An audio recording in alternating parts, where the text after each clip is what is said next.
নবীর একটা আদর্শের কারণে জান্নাতে যাবে। সিরত মানি আদর্শ।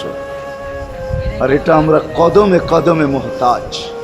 কেননা এই ছোট জীবনটা যদি গ্রহণযোগ্যতা পর্যন্ত পৌঁছাইতে হয় আল্লাহর কাছে, চাই নারী হই, চাই যুবক হই, চাই বৃদ্ধ হই, যেই মানুষই হই না কেন, যেখানেরই হই না কেন, যেই বাসারই হই না কেন, যেই বর্ণেরই হই না কেন, যেই পেশারই হই না কেন, যেই সোসাইটিরই হই না কেন, এই জীবনটাকে যদি গ্রহণযোগ্যতা পর্যন্ত পৌঁছাইতে হয় কার কাছে? দুনিয়া আলাদের কাছে না, মালিকের কাছে, যিনি এক ফোঁটা পানির থেকে অস্তিত্ব দিছেন, যার কাছে আবার আমাদেরকে ফিরা যেতে হবে। পালানের কোনো সুযোগ নাই। এই জন্যই কোরআন আমাদেরকে বোঝায় আইনাল মাফার।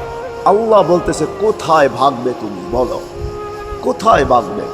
কবির কথাই সত্য, যদিও নাকি পালাও তুমি আকাশেতে লাগিয়ে সিঁড়ি, সিঁড়ি লাগাও যদি আকাশ